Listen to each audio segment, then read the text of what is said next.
Bonsoir, la grande journée d'action contre le projet de loi Debré sur l'immigration avec des manifestations dans la plupart des grandes villes de France. La mobilisation a été diverse. À Paris, plusieurs dizaines de milliers de personnes ont défilé de la gare de l'Est à Châtelet. Pour le RPR, cette journée est un échec. Son secrétaire général Jean-François Mancel estime cela normal puisque rien ne justifiait une telle protestation. Nathalie Yanetta. Les cinéastes étaient 59 à lancer un appel à la désobéissance. Aujourd'hui, ce sont des dizaines de milliers de personnes, artistes, comédiens et anonymes, qui se sont mobilisés contre les lois Debré. Derrière Emmanuel Béard, Fodé Silla, Bertrand Tavernier ou Patrick Bruel, les leaders de la gauche. Les organisateurs du mouvement ont tenu à les noyer dans la foule sans les mettre en tête du cortège pour éviter toute récupération politique. Ils étaient tous là pour clamer autre chose. Les enfants d'immigrés, première, deuxième, troisième génération. De Gare de l'Est à Châtelet, des fils d'immigrés qui n'ont pas oublié les sans-papiers de Saint-Bernard. Des slogans réclamaient leur régularisation, d'autres mettaient en garde contre des vieux démons de l'histoire de France. Ces mêmes banderoles se déploieront mardi prochain. Une nouvelle manifestation est en effet organisée devant l'Assemblée nationale, alors que les députés examineront en deuxième lecture le projet de loi Debré.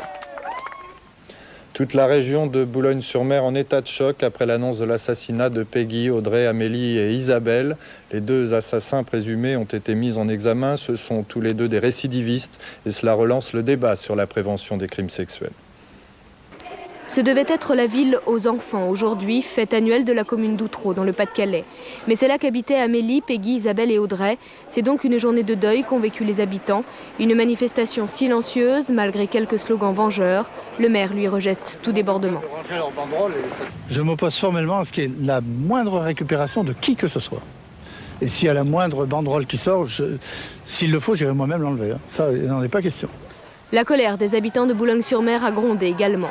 Devant le palais de justice, c'est sous les insultes que les deux meurtriers présumés ont été transférés dans une prison. Le procureur a tenu à la garder secrète pour des raisons de sécurité. Car à Boulogne, tout le monde est solidaire des familles des victimes. Les deux mères effondrées ont difficilement supporté l'acte d'accusation. Alors maintenant, ce que je sais, c'est qu'ils vont être mis en examen pour viol et assassinat. Il y a eu viol et assassinat. Voilà. À cette heure pourtant, elles étaient là ce matin pour voir, je cite, la tête des assassins. Les deux frères Jourdain ont donc été condamnés pour séquestration, viol et assassinat, récidive légale. Récidive parce que les deux hommes étaient connus de la justice. L'un a déjà été condamné pour viol, l'autre pour meurtre. Dénouement heureux en revanche pour les deux adolescentes françaises perdues à Londres. Elles ont été retrouvées par la police après avoir erré dans la capitale pendant 48 heures. À Cannes, les traminots votent la reprise du travail après 17 jours de grève. Grève reconduite en revanche à Clermont-Ferrand et à Sète.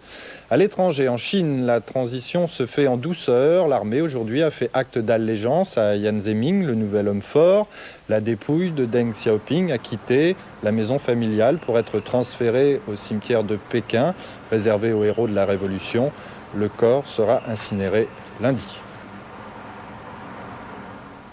L'horreur au Brésil, où 5 adolescents ont été exécutés de plusieurs balles dans la tête parce qu'ils avaient resquillé dans le bus. Selon la police, ce type d'exécution est typique des escadrons de la mort, dont certains membres sont employés comme vigiles par la compagnie privée d'autobus.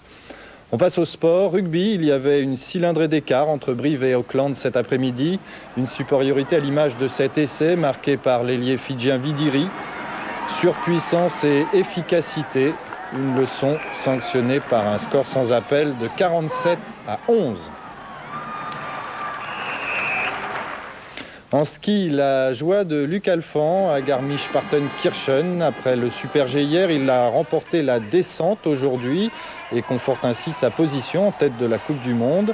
À la deuxième place ce matin, l'Italien Vitalini, qui pourtant a dû courir 2 fois sa première descente, ayant été troublé par un photographe, visiblement en quête de très gros plans. Et on termine avec Flavie Flamand, la météo tout de suite.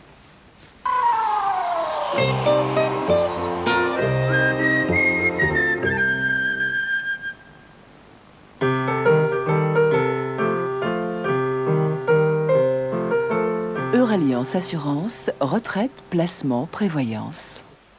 Demain matin, pas de jaloux après dissipation des brouillards matinaux, nuages au réveil pour tout le monde. Aucune raison de paniquer, le soleil parviendra tout de même à briller. L'après-midi, pas de chance pour les régions situées de la Bretagne à l'Artois qui subiront une grisaille tenace. Les parapluies seront de rigueur sur le Finistère.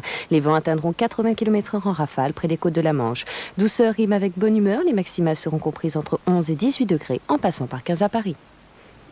Imagina 97 dans quelques instants, puis jour de foot. Excellente soirée.